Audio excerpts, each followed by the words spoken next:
Em março de 2020, o mundo parou com a notícia de uma pandemia. De lá para cá, você sabe, muita coisa aconteceu. Se por um lado estamos conseguindo superar, por outro ainda nem temos noção do tamanho do impacto. Por trás disso tudo, estamos vivendo um tipo de adoecimento, esse mais silencioso, mas que também traz profundos prejuízos, o da saúde mental. Se antes da pandemia do coronavírus, os números sobre transtornos mentais já eram expressivos, agora foram ainda mais revelados. Ansiedade, depressão, irritabilidade, dentre inúmeros outros sintomas presentes no dia a dia. Vamos falar sobre isso. O Começo de Conversa está no ar.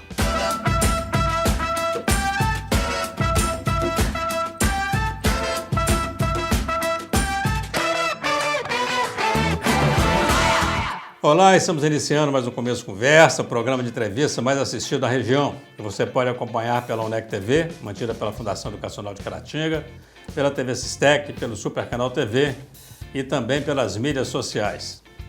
Sem distinção de idade, classe social ou gênero, os transtornos mentais e comportamentais vêm se revelando como uma epidemia silenciosa, de acordo com a Organização Mundial de Saúde. O sentimento de medo, o impacto emocional com a perda de familiares e amigos, insegurança no trabalho. Tudo isso revelou o sofrimento psíquico dos brasileiros, um país que é considerado o mais ansioso do mundo. Para buscar soluções, nós recorremos à ciência. Por isso convidamos hoje o doutor em psicologia, Marco Antônio Gomes, que veio compartilhar sua experiência profissional com a gente. Ele é filho de Bento de Oliveira Gomes e Dalina Marques Gomes, casado com a Renata, pernambucana, pai do Caio, que também é psicólogo, da Thaís e do Cauã. Doutor Marco Antônio Gomes, seja bem-vindo. Pode receber aqui, que por acaso é meu irmão. Senta aqui. Tudo bem? Muito bom te receber aqui. Bem. A gente está falando sobre pandemia, né? Eu fiquei pensando aqui agora, né? Além dessa quantidade de morte toda que nós tivemos, as pessoas ficaram um bom período, e algumas ficaram muito tempo, né? Presas mesmo em casa, sem contato com os outros. Algumas perderam o trabalho, pós-trabalho, e muita gente nem se recuperou disso, sem falar da própria sequela da doença, né? Olhando esse contexto todo, né? Como falar de saúde mental hoje? Bom, primeiro, eu quero agradecer a oportunidade de estar aqui, né? E de compartilhar um pouco meu conhecimento e bater um papo, né? Dialogar um pouco. Então, essa sua perspectiva que você coloca, né? Você põe como pano de fundo aí a pandemia, né? E de uma maneira geral mexeu com a população, né? Mundial, o mundo inteiro, né? O mundo inteiro. E no Brasil não foi diferente, né? Quando a gente pensa, né, sobre saúde mental, primeiro é importante a gente compreender um pouco, né, assim, o que é exatamente, né, saúde mental. Hoje a gente tem como referência a Organização Mundial de Saúde, né, que nos coloca que a saúde mental ela é um estado de bem-estar, né? Bem-estar. De bem-estar. Mas principalmente de mostrar que a saúde mental ela não significa ausência de doença, né? Não necessariamente isso. Eu já ia te perguntar isso, porque justamente se a pessoa vive um bem-estar, você olha, a pessoa está bem, está com bem-estar danado, mas a gente sabe que lá por trás pode ter um monte de problema acontecendo e ela está lidando melhor com isso. E ela pode estar também num processo de adoecimento, né? E não necessariamente não está no estado de saúde mental. Então, a saúde mental ela é muito mais complexa, né? Do que simplesmente a gente pensar num quadro de adoecimento, né? Físico, até mesmo quando a gente pensa em alguns transtornos. Por que é importante a gente estar abordando isso, né? E dentro desse processo que se coloca da pandemia, né? Assim, a pandemia, o que ela nos trouxe, né? O que ela revelou para o mundo, né? Para a sociedade, para o Brasil. Uma série de situações preocupantes, né? De ansiedades, né? Medos, preocupações. E é claro que, de uma certa maneira, isso afetou o Estado, né? de saúde das pessoas, né? A forma de lidar, né, com as próprias perdas que ocorreram, né, de uma maneira geral, os lutos que as pessoas ainda passam por eles, né? Mas penso também que ela mostra uma outra coisa para a gente, né? Assim, até eu poderia responder com uma pergunta, né? Assim, a pandemia passou mesmo, né? Assim, ela começou quando? Foi nesse período, né? Eu digo no sentido assim, dos medos, das preocupações, não é? E já existiu, independente de pandemia, né? Então, mas eu acho que a pandemia agora vem que meio que justificar, ou então, sei lá, fazer com que as pessoas se conformem, por exemplo. Isso é culpa da pandemia? Você está indo nessa linha?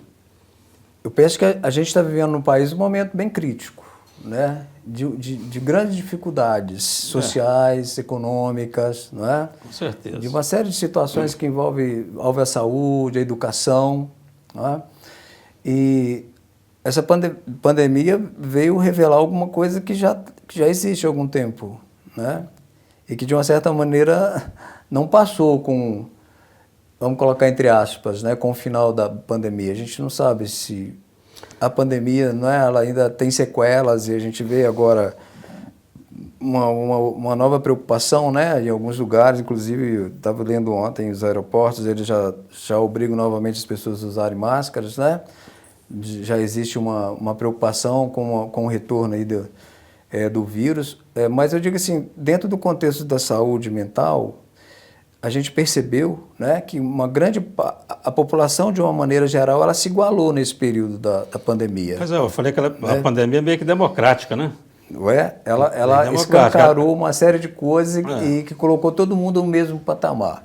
Quando a gente percebe, quando ocorreu, por exemplo... Ela escancarou a desigualdade, né, no mundo inteiro, mas também falou o seguinte, para mim não importa se você é branco, preto, pobre ou rico, eu estou chegando. Né? Ela igualou isso. A gente viu que os hospitais não tinham vagas, né, nos leitos de UTIs. Todo mundo passou por isso. Inclusive, até simbolicamente, né, todo mundo passou a usar máscara, né? Então, de uma certa maneira, igualou todo mundo, não é verdade?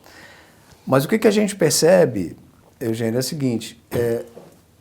esse momento mais crítico, quando ele passa, né, uma parte da população continua nesse mesmo processo que já vinham enfrentando antes, né, as dificuldades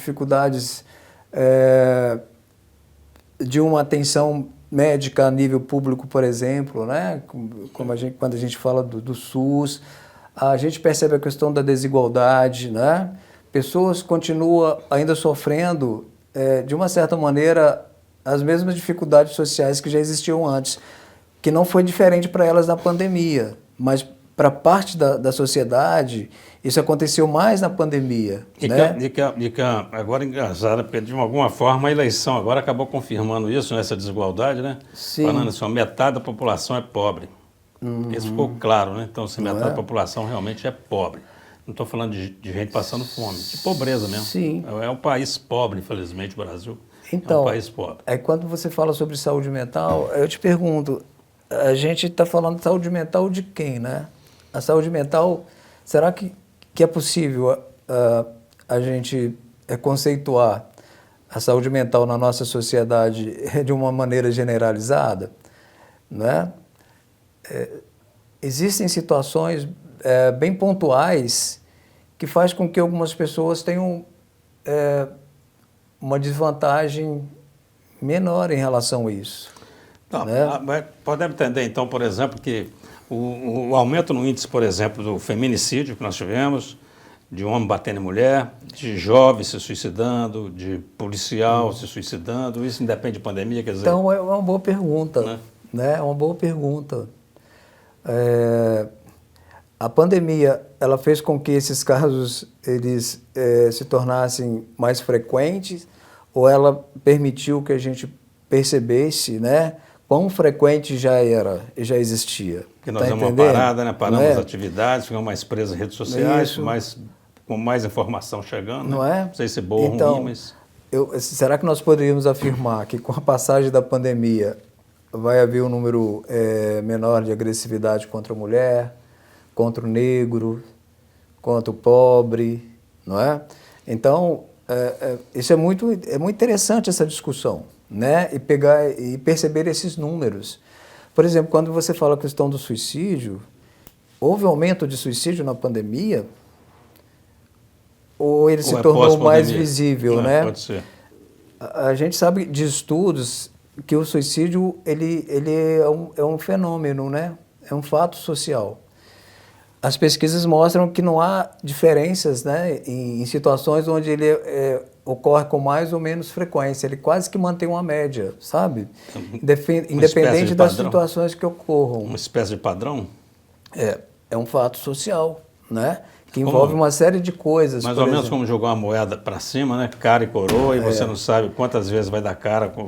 Isso. A gente sabe que na média vai dar 50-50, mas você não sabe que ordem que isso vai cair. Quantos caras para quantas coroas na sequência. Aí depende do quê? Da cultura, da sociedade, do contexto social, né? Então a gente tem no Brasil, por exemplo, uma média que ela é estável, porque não muda muito as condições de vida da sociedade brasileira, né? Mas é uma média alta ou baixa para o Brasil? Ela é considerável, né? Alta. É considerável. Existem países que têm índices maiores, mas o Brasil ela tem um índice também considerável, né? Porque ela é associada, em muitos casos, à própria questão social de vida das pessoas. Falta de emprego, né? A pobreza. É claro que o suicídio ele se estende também para outras situações, né? Inclusive, em algum momento a gente pode estar falando um pouco de transtornos mentais, né? Que pode ser uma das causas, mas não é não é a única causa, né, de suicídio. Então, tem várias variáveis e fatores que influenciam nesse processo. Até porque pessoas que às vezes estão aparentemente, abre aspas, normais, você não consegue perceber nada de diferente, daí pouquinho você vai falar que a pessoa suicidou. Quer dizer. Eu acho que, penso que pesquisas, por exemplo, elas são importantes no sentido de até você diferenciar, né? Por exemplo, é muito comum o suicídio para profissionais da área da segurança pública, né? Mas é interessante observar também como que ele ocorre de acordo com a classe social das pessoas, né? Então, vamos fazer um rápido intervalo, o tempo passou rápido demais. Vamos vir para o segundo bloco. Eu queria voltar nesse tema do suicídio. Sim. Primeiro, só para poder a gente também esclarecer, por exemplo, o que a gente pode perceber numa pessoa que está perto de cometer um suicídio. Quer dizer, tem jeito da família a ajudar de alguma forma, dá para perceber isso? E essa questão também do pessoal da segurança pública, entender por que isso acontece, quer dizer, o que leva a ter esse índice maior com esse tipo de profissional. Vamos fazer um rápido intervalo, você não sai daí. Estamos conversando com o Dr. Marco Antônio Gomes, doutor de psicologia. Nós voltamos já já. Olá, estamos de volta com o segundo bloco do Começo Conversa, recebendo aqui o Dr. Marco Antônio Gomes. Nós terminamos o primeiro bloco, estava falando do suicídio, eu quero voltar nesse tema, falando sobre a questão de como que a família percebe isso, a questão do índice de morte com os profissionais de segurança pública. Nós estamos falando de saúde mental, né? Quer dizer, como cuidar disso, doutor? Como perceber que eu estou realmente com a boa saúde mental ou não? Como é que a gente cuida disso? Então, a saúde mental, né, assim, primeiro é importante a gente pensar que ela está num patamar das políticas públicas, né? Assim, pensar em saúde mental é pensar em políticas que elas realmente sejam políticas sociais. Voltando lá ao conceito da Organização Mundial de Saúde, né, até uma crítica quando ela coloca assim, em relação ao bem-estar, que a saúde mental seria um completo estado de bem-estar, né? Aí, se a gente pensar isso, o que seria realmente o bem-estar, né? Porque ela complementa na sua definição, que é importante também, que a saúde mental está ligada ao nível, à capacidade de trabalho das pessoas, de participação dentro da sociedade. Saúde mental está ligada ao processo de educação, né? De uma vida social compartilhada, né? Então, tem uma série de variáveis que estão diretamente ligadas à saúde mental. Então, não dá para a gente imaginar ou pensar a saúde mental só como uma ausência de doença, né? De quem não tem transtorno mental. Então, nesse sentido, existe uma responsabilidade muito grande que é do Estado também, né? Da sociedade, dos governos, de como atender, né, essa demanda, por exemplo, de trabalho, de emprego, de educação, de moradia. Isso é saúde mental. Tá, mas isso não é para um país que pensa que algumas questões devam ser cuidadas pelo governo mesmo, porque no próprio Brasil tem que defender, por exemplo, que o governo devia cuidar disso. Saúde não é assunto de governo, cada um tem seu plano de saúde. Como é que faz com isso? Adoece mais a população? Não vejo o país, né, o Brasil, com essa, vamos colocar assim, com essa capacidade de abrir mão da responsabilidade do Estado, porque nós somos historicamente, né, uma nação que surgiu de um processo de colonização. Nós temos heranças, né, até hoje. Quando se fala da descolonização, não sei se realmente isso se efetivou de verdade. Muita coisa que a gente tem, que a gente vivencia, ela é importada de fora. Um pedaço de Portugal e da Europa aqui, né? Não é? Verdade. É um reflexo. Quem que, na verdade, quando os colonizadores chegaram aqui, né, os portugueses, eles encontraram que foram o povo realmente nativo daqui, né, que são os índios, né? Seriam os índios, né? E a primeira coisa que se fez, né, foi catequizar os índios. Foi ideia, né, exatamente. E, poxa, isso envolve tanta coisa, né? Social, antropológica, a gente teria muitas discussões aqui. A primeira missa realizada no Brasil, a Igreja Católica já chegou catequizando o índio, falando, ó, esquece essa reza sua, esquece seu pajé. A primeira definição de Cabral, quando ele mandou uma carta, né? E Colombo já tinha feito isso mesmo, que na América os povos aqui eram povos sem almas, né? Tipo, que eles não viam neles nenhum tipo de crença que seria aquela idealizada, né, pela Europa. Então, o primeiro passo que eles fizeram, que você disse, foram tentar catequizar, né, os índios para que eles pudessem, de uma certa maneira, trabalhar mesmo, né, até como escravos, né. E só que eles não conseguiram, não deram conta de fazer isso, né. Tiveram que trazer os africanos, não é isso? Que aí é onde começa todo o processo de escravidão, né. E de retirada, da miscigenação, né? Não é? E assim, nós temos reflexo disso até hoje, né? Na nossa sociedade, muito presente, né? Eu entendo perfeitamente o que você está falando. Eu acho que isso tudo vai alterar nosso comportamento ou vai ressignificar, né, o comportamento brasileiro em relação ao europeu. Mas aí o brasileiro é o povo mais ansioso do mundo. De onde que tirou isso? Que danada de estatística é essa que leva o Brasil a ser o país com o povo mais ansioso do mundo? E realmente, assim, você conversa com todo mundo ansioso demais. Todo mundo quer na hora. Você fala uma coisa, a pessoa não consegue. Você fala, tem uma coisa para te falar, ela quer que você fale na hora, né? Assim?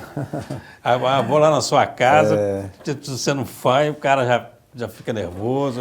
Na verdade, a ansiedade ela é um estado, né, que de uma certa maneira ela é até necessário, né, mas a gente é difícil imaginar alguém que não tenha um grau de ansiedade, porque ela que impulsiona, né, a pessoa para a ação e tal.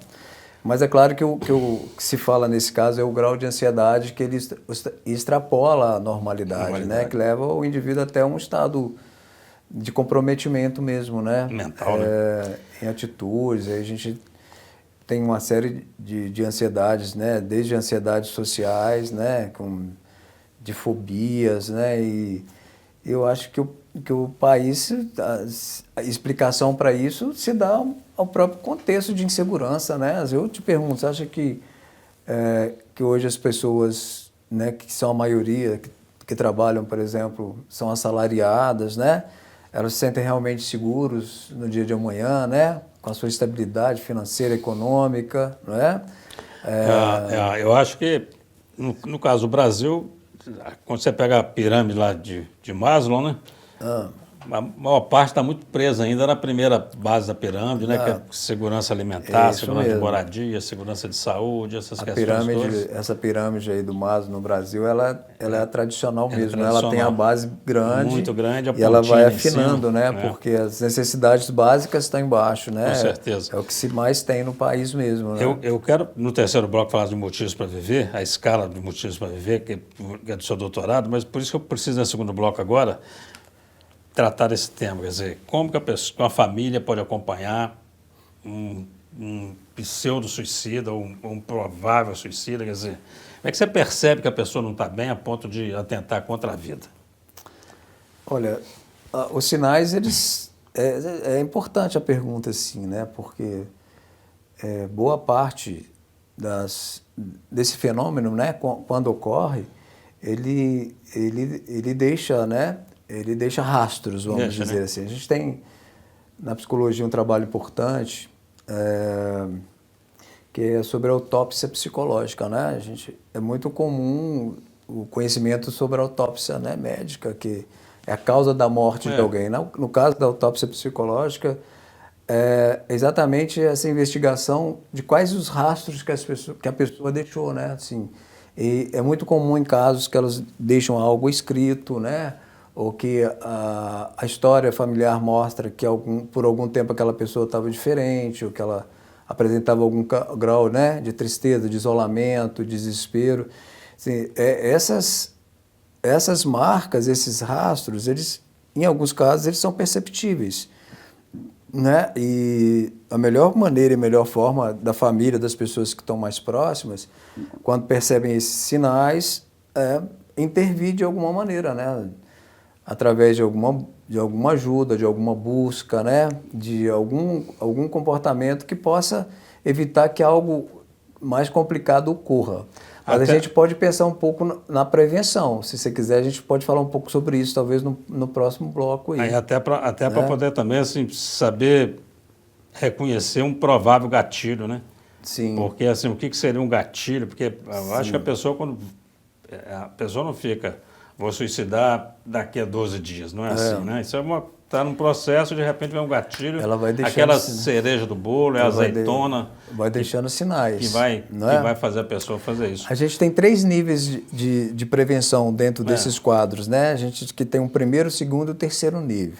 O terceiro nível já é o mais complexo, quando já existem sinais muito evidentes.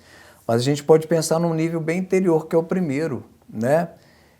Que talvez já ajude a que os níveis posteriores nem ocorram. A pessoa mais calada, ou está chorando à toa, ou está com preguiça, não quer levantar da cama. É isso, a depressão esses são os chegando. Sinais mais evidentes, né? Que já estão num nível assim de alerta, né? Mas a pergunta interessante, né? Será que é possível criar situações, né? Quando a gente fala do primeiro nível, é um nível primário, né? Para que situações assim podem ser evitadas? Por exemplo, dá só um exemplo, só para a gente fechar esse bloco. O que seria um sinal primário, desse primeiro sinal que não é esse que nós estamos pensando? Olha, pessoas que na sua vida, né, no seu entorno social, ela tem relações significativas, né? Exemplo de relações significativas, uma relação familiar, um grupo de amigos, né? A pessoa que participa de alguma forma, de alguma maneira, de grupos sociais, esse é um indicativo de diminuição de possibilidades, né? De sintomas. Entendi. Que possam levar a pessoa a Você está falando que é bom participar de grupo social, é bom estar na rede, é bom estar na família, nesse sentido você está falando. Geralmente, a pessoa que não gosta disso, a pessoa que é mais afastada, não quero rede, não quero geralmente nada, pessoas pode que começar chegam, a preocupar com ela. Né, a pensamentos que são ideações e até a consumação do ato, dentro dessa autópsia psicológica, se percebe que são pessoas que, de uma certa maneira, tinham um nível de convivência social e de relações significativas baixas. Bacana. Vamos ter que fazer mais um intervalo, nosso tempo já está mais que estourado. A questão do suicídio na área da segurança pública, eu preciso voltar nele, porque ele ficou pendente. E eu quero também entrar aqui na escala de motivos para viver, que é um trabalho que você se dedicou no seu doutorado. Não sai daí, conversa muito boa aqui com o doutor Marco Antônio, nós voltamos já já. Olá, estamos de volta agora para o terceiro e último bloco do Começo de Conversa, e você que chegou aí agora pode acompanhar aí no final de conversa aqui com o doutor Marco Antônio Gomes, ele que é doutor em psicologia, e a conversa nossa aqui está sensacional. Vamos entrar logo na questão do o que leva a esse índice alto de suicídio no pessoal da segurança pública. O que pode justificar isso? Então, nesse grupo de pessoas especificamente, né, os estudos mostram que é uma série de variáveis que fazem parte da vida dessas pessoas, que levam a um estado, né, de tensão muito grande, de responsabilidade, de carga, né, de responsabilidade em relação ao trabalho, lidam muito com a questão da própria morte, né, principalmente profissionais dessa área que lidam diretamente com fatos, com criminologia, né, com situações... Combatendo o roubo, o tráfico, bandidos, né, troca de tiros. O que os coloca muitas vezes em situações de conflito, né, sobre decisões que tem que tomar. A própria familiaridade, né, com instrumentos como a própria arma, né, e que é um meio que facilita também esse processo, né. As relações também familiares, a rigidez que muitas vezes eles são formados nesse trabalho, né? A forma rígida que eles precisam lidar com as coisas. E principalmente aqueles, Eugênio, que não encontram uma base, que a gente estava falando anteriormente, né? Que seria um suporte, né? Como motivo que valoriza mais a vontade de viver, que é o suporte familiar, que é das relações de amizade, né? Fatores relacionados também a virtudes, né? Que envolvem uma série de coisas, a própria crença, né? A própria espiritualidade, são fatores que fortalecem, que são escudos que protegem de situações como essa. E quando esses indivíduos eles são enfraquecidos, né? Nesse suporte e de acordo com o grau que eles vivenciam diferentes formas de violência, né? Alguns deles não dão conta, né, de sobreviver a essa carga que é muito pesada realmente. Eu citei esse caso, mas outros profissionais, inclusive da área da saúde também, que lidam, né, com situações estressantes, com vida, com morte, né, com perdas. São situações que são comuns dentro de grupos de pessoas. Bacana. Né? Nós já falamos muito de morte hoje, vamos falar agora sobre vida um pouco. O que seria essa escala de motivos para viver? O que é isso? Então, esse na verdade é um trabalho que ele partiu, né, assim, com uma forma de compreender um pouco, na verdade, a morte, né, assim, essa morte auto-infligida que é o suicídio, né.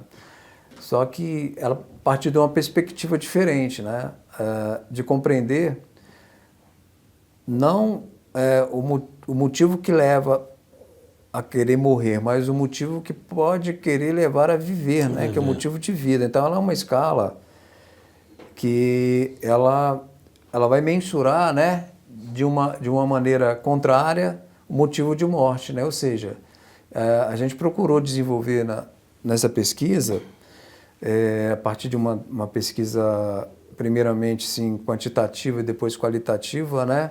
De compreender quais seriam os principais fatores que levariam o sujeito, a pessoa, à vontade de viver. Né? Um score contrário a esse implicaria, né, de uma maneira inversa. Né? Então, quanto mais motivos para viver... O que é muito importante para mim, né, que justifica o viver... Para viver te dá uma tendência menor do sentimento contrário. E dentro dessa pesquisa, a gente fez com vários grupos, né, de universitários e outras, né, com idosos, enfim, com profissionais também da área da segurança pública, né? Nosso coeficiente de padronização, a gente chegou a 3 categorias, né, principais desses motivos que seriam motivos para viver. E uma é essa que a gente tem falado, né, que são as relações significativas, pertencer, né, sentimento de pertencimento a grupos de valorização, né? Seja com a família, filhos, netos, irmãos ou amigos, né? Ou relações significativas, ou pessoas que se relacionam amorosamente com alguém, né? Que encontram significado dentro desse contexto. Uma outra categoria que seria a categoria que a gente denominou de virtudes, né? Que está ligado a querer fazer o bem, né? A compartilhar, a ajudar. E a crença, né, em um ser superior, independente da religião, é uma categoria também que dentro da nossa pesquisa ela surgiu como fator importante para que aquela pessoa, né, para aqueles indivíduos se sentissem também motivados, né, para viver. E uma terceira categoria que é o próprio amor pela vida, né, de querer fazer algo diferente, viver experiências que ainda não vivenciaram, de valorização de determinados aspectos da vida. Então, essas categorias, elas nos permitiu, né, criar uma escala que seria uma forma de mensurar, né, esses motivos para viver. Aí fico entendendo que aí, na prática, por exemplo, eu aplico essa escala e aí chego lá no score, por exemplo, que eu, sei lá, fui até 8. E o bom, e 10 é aquele ponto de equilíbrio para não me deixar, por exemplo, morrer. Vamos imaginar que é isso. Dá para trabalhar dentro da escala de viver, é isso? Ela nos mostra, assim, mais do que de ser algo tão pontual, né? É de mostrar dentro daquela perspectiva do sujeito quais esses aspectos que ele não atendem muito essa necessidade de vida. Entendi. Que ainda pode ser trabalhado, que precisa ser trabalhado, né? Quando você pega um grupo de dependentes químicos, por exemplo, né? Você encontra pessoas que estão em processo de recuperação. É muito comum, por exemplo, que a força que eles encontram é na força da família, né? Nesse apoio familiar ou nessa crença em acreditar, né? Em algo superior, né? E a ausência disso já indica algo que já coloca o indivíduo em alerta, né? Assim, dentro dessas perspectivas, né? Isso socialmente isso é muito importante, porque dentro das políticas públicas, né, mostra como que é interessante e necessário que a comunidade, né, seja o bairro, a comunidade, o local, onde ela seja criado possibilidades de convivências, né, de participação, de pertencimento. Isso implica muitas outras coisas, se a gente for olhar socialmente, né, centros de convivência, de aceitação mesmo das pessoas. Se a gente pensar numa perspectiva, por exemplo, da própria questão social, né, da autoestima, de como se criar políticas de melhor convivência, de melhor aceitação ao outro, né, independente da raça, da cor, né, da condição socioeconômica, né, essa é uma questão de saúde pública, assim, né? Racismo acaba sendo uma questão de saúde pública.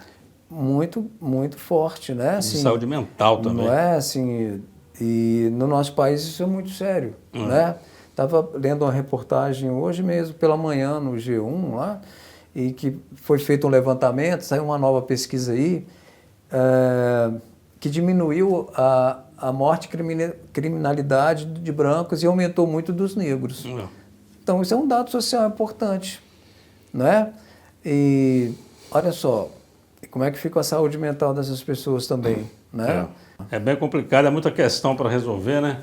Mas o nosso tempo, infelizmente, está acabando. Precisa de outro começo de conversa para a gente poder conversar mais. Te agradeço muito. Sim, eu agradeço a sua participação aqui. Você tem um minuto aí para suas considerações finais? A gente vai ter outras oportunidades de conversa, né? Se dirigir para essa câmera aqui e deixar quero agradecer recado. A oportunidade, não é?